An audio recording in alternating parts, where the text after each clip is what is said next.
Welcome back to Debit Credit Done, the podcast that makes accounting simple, practical and totally possible. I'm your host, Dean Quartermaine, and this is episode 5 of our second series on the AAT Level 3 unit, Financial Accounting, Preparing Financial Statements. So in episode 4 we dug into depreciation and understanding residual value, carrying amounts and how to spread the cost of assets over their useful life.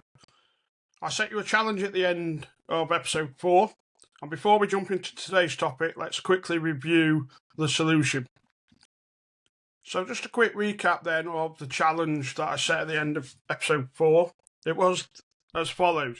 A business buys machinery for £25,000 on the 1st of October 20x1. That machinery had a residual value of £5,000 and a useful life of 5 years. So the company's depreciation policy was straight line, prorated in the year of purchase, and the year-end date was the 31st of December. So there's 3 things I asked you to do. One was calculate the annual depreciation. And then once you've got that, calculate year 1 depreciation, and then post a journal entry for the year 1's depreciation. So the annual depreciation then, straight line, so it's simply cost minus residual value divided by useful life. So £25,000 the cost, residual value £5,000, so that gets you 20,000, divided by 5 years useful life. Gets me £4,000 of annual depreciation. So that's part 1. Part 2 then, pro rata that for the first year. So the first year, we bought the machinery on the 1st of October. So we had use of all of October, all of November, all of December, 3 months. So we just want a quarter of the annual depreciation. So a quarter, 4,000, 1,000. So it's 1,000 is the year 1 depreciation. Then post a journal entry for that depreciation.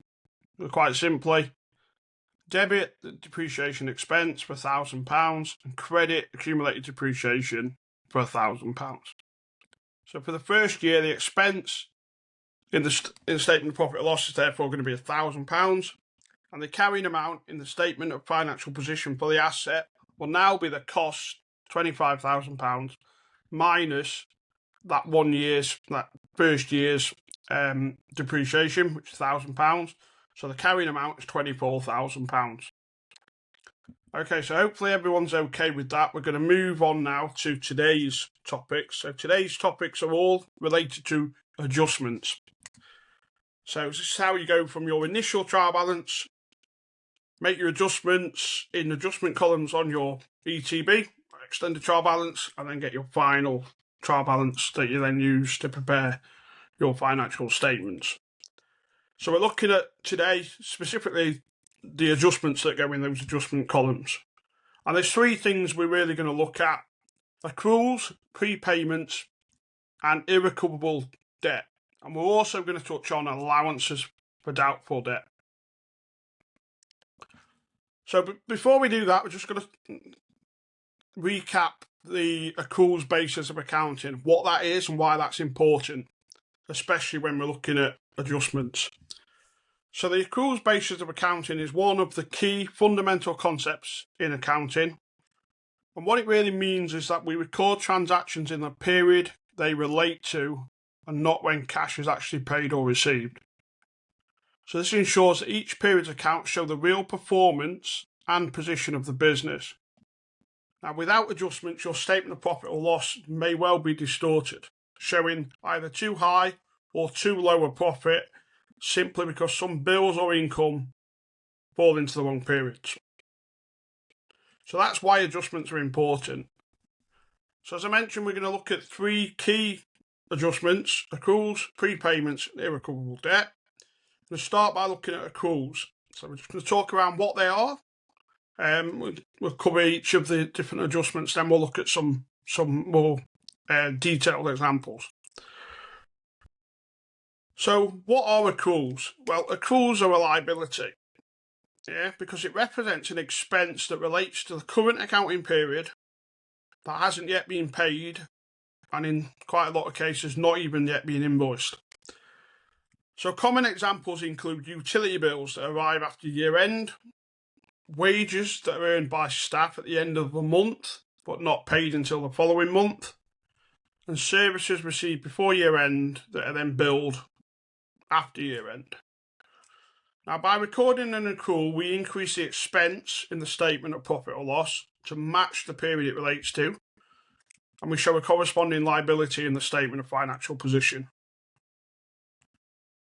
Yeah, so the key things there is accruals are liabilities. Yeah, so you're going to recognise them as credits on a statement of financial position. And you're increasing the expense. So you're going to debit the expense on the statement of profit or loss.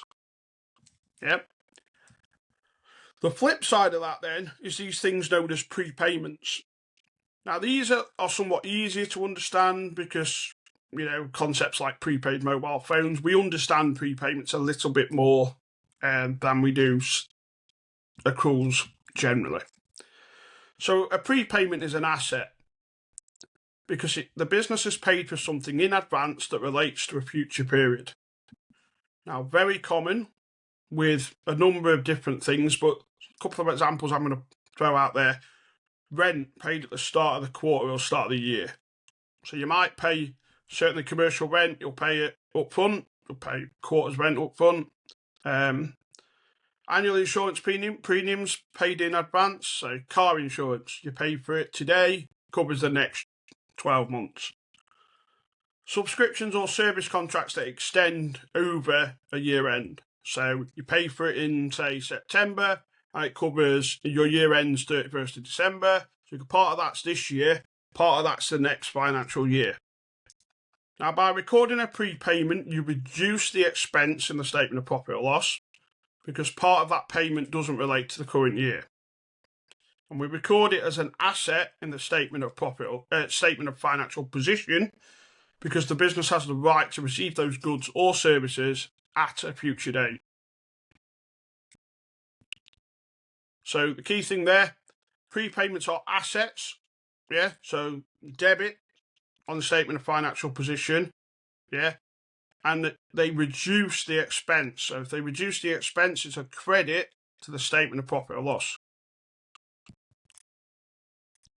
The third type of adjustment we're going to look at today then is around irrecoverable debts. So these are where customers don't pay. So irrecoverable debt, sometimes called bad debts, happen when it becomes certain that a customer will not pay the amount they owe. And now that could be for many reasons, but customer going bankrupt, into administration, liquidation, the customer disappears without paying. Does happen, yeah, or legal action has failed or been deemed not worthwhile. So if you're chasing a £50 debt and it's going to cost £500 to do it, you're not going to do it, are you? You're just going to write the debt off. Now, when a debt becomes irrecoverable, we remove it from trade receivables in the statement of financial position and recognise it as an expense in the statement of profit or loss. Now, it's important to understand that irrecoverable debts are actual losses. They are not estimates.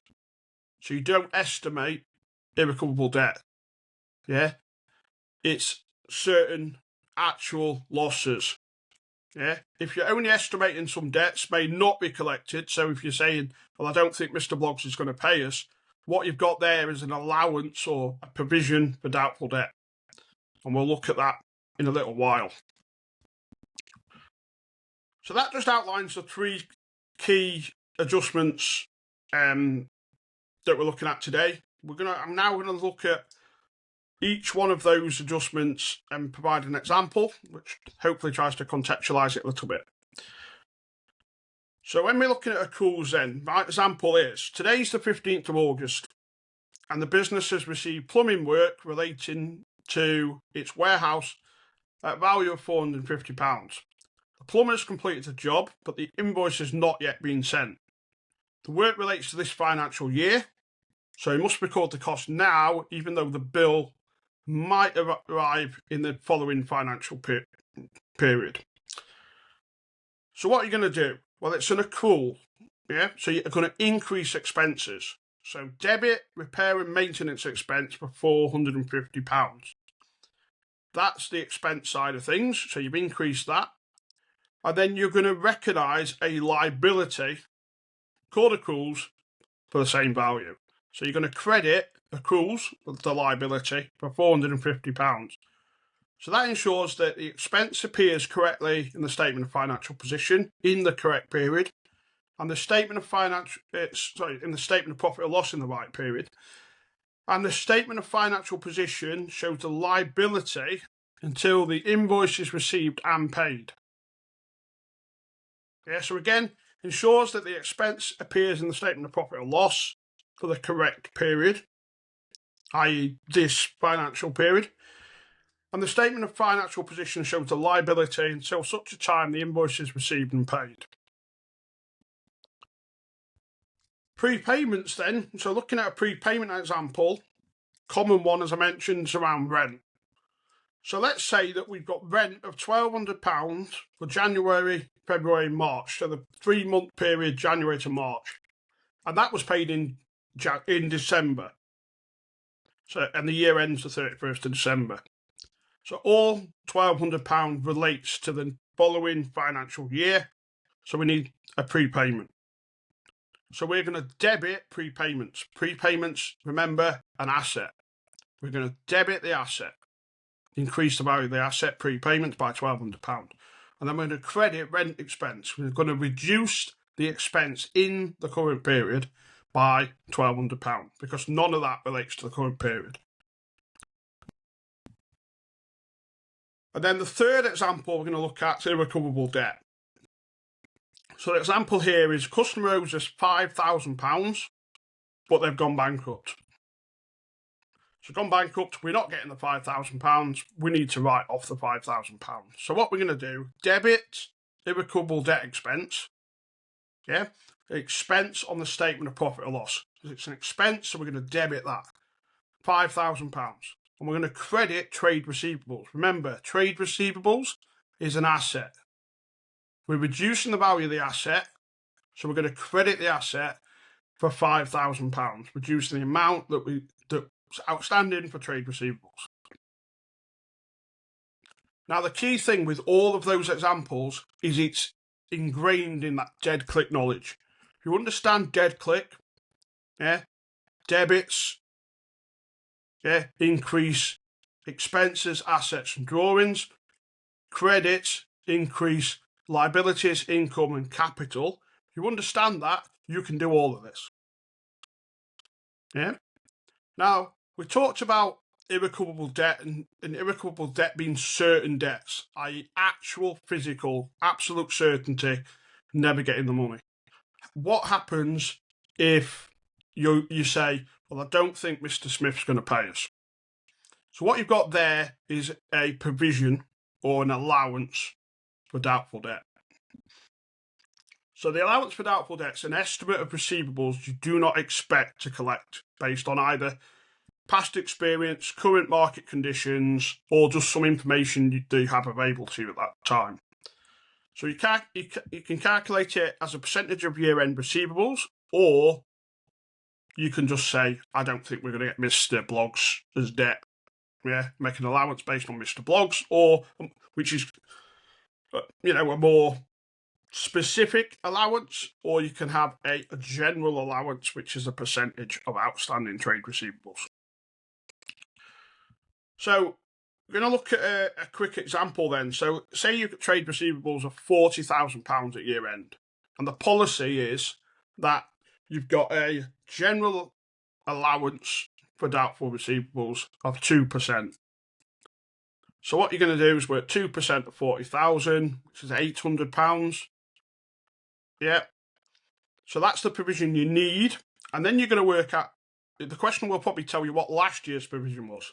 So last year's provision was £600. So you can work out you've got an increase of £200 in the provision. So what you're going to do is you're going to journal that difference in provision. Yeah. So you're not going to journal the overall position, just the increase or decrease in the position.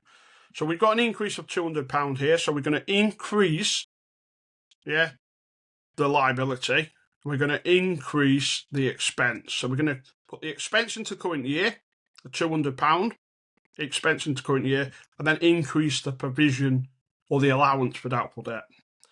So debit, doubtful debt expense, £200, and credit, the liability, provision for doubtful debts or allowance for doubtful debts for the £200.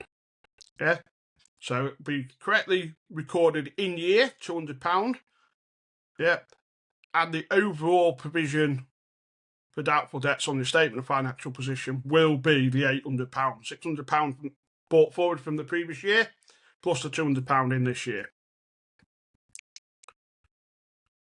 So let's look at a comprehensive works example then. So we've got a scenario here. Today's the 31st of December, year end date. And we've got an accrual for wages of £1,500. We've got prepaid insurance, £800. Irrecoverable debts of £250. And an increase in doubtful debt allowance from £300 to £400. So what do the journal entries look like? So the accrual for wages, £1,500. We're going to debit wages, £1,500. Credit accruals, £1,500. Remember, accruals are a liability. Yeah, you increase the expense on the statement of profit or loss, and you credit the liability on the statement of financial position. So debit wages, £1,500, credit accruals, £1,500. Prepayments are an asset. Yeah, so you're going to debit the asset. Debit prepayments, £800. So it was for prepaid insurance of £800. Debit prepayments, £800. Credit insurance, £800. That reduces the in-year expense related to insurance by £800 because it doesn't relate to the current year. Yeah, and creates an asset on the statement of financial position for £800. Irrecoverable debts of £250 then. So you're going to debit the irrecoverable debts expense for £250. Credit trade receivables, £250. So you're going to reduce the amount that you're owed or you're likely to collect from trade receivables by £250 and recognise that as an expense in year as irrecoverable debt. And then finally, an increase in doubtful debt allowance from £300 to £400. So you're going to debit the doubtful debt expense for £100 because that's the difference. Remember, it's the difference that you journal, not the full amount. And then you're going to credit your allowance for doubtful debt on the statement of financial position for £100. Hopefully that all makes sense. As I say to everybody, pause the video, rewind it, watch it again, make some notes as you go through it. You can reach out to me on LinkedIn, reach out to me on Facebook and other social channels should you have any questions, any concerns. Next thing I want to talk about then is just some of the common mistakes that students make in AAT exams. So, I've been a tutor for a little while and, I've come across lots of mistakes that students make when they're looking at adjustments. So one of the key things is confusing accruals with prepayments. Yeah, so remember, accruals add to expenses, prepayments reduce them. Now, I've definitely seen cases where people get those the wrong way round. Yeah, accruals increase the expense, so you increase the expense, debit the expense, yeah, credit the liability. That's what you do with an accrual. Prepayments, you reduce the expense, increase the asset. Yeah. The other thing that we forget is to adjust for opening and closing provisions. So when you're looking at adjustments for doubtful debt, or even opening and closing accruals and prepayments, yeah, forgetting to adjust your numbers for opening and closing provisions. The other thing we see is posting adjustments straight to cash. Yeah, it's very often not the case, because they very often don't involve cash unless you've actually paid or received cash. The question will say whether you've actually received or paid any cash, unless you have, you don't want to be posting anything to cash or bank, unless, of course, you actually physically paid or received some money. And then the final thing is people forget that provisions, so provision for doubtful debt or an allowance for doubtful debt affects the statement of financial position as well as the statement of profit or loss. Yeah. So as well as making an allowance on the statement of profit or loss, you also need to reflect that on the statement of financial position. So just some of the things, so just to tie it all back together and just recap what we've looked at today then. So we've covered what accruals, prepayments and irrecoverable debts are, and how they each affect the statement of profit or loss and the statement of financial position. We took a brief look at provisions or allowances for doubtful debt, and we looked at the full journal entries that are required for each of those adjustments. And then we talked about just some common mistakes that AAT students make and how you can avoid those. So this podcast episode obviously comes out on Monday. The next episode, episode 6, drops on Thursday. So before episode 6, I've got a small challenge, as we've had across all the episodes in this series. So today's challenge is a business's year end is the 31st of December, and you are given the following information. Rent paid during the year is £18,000. The prepayment at the 31st of December was £1,500. Irrecoverable debt to write off, £400. And you've got an increase in the provision or allowance for doubtful debts from £900 to £1,100. So what I'd like you to do is show the journal entries for each adjustment and state the effect on the statement of profit or loss and the statement of financial position for each adjustment. And then we'll look at that at the start of episode 6. So that is it then for episode 5 of Debit Credit Done. These adjustments may seem small, but they can have a big impact on your accounts and on your exam score. As I've mentioned previously, the extended trial balance task on the financial accounting, preparing financial statements exam at level 3 carries a lot of marks. Yeah, it's an important skill. If we can do this right, we're a long way towards passing the exam.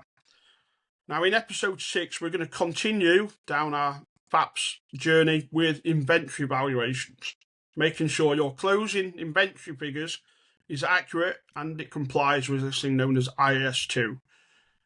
Until then, keep practicing, keep reflecting, and remember, debit credit done.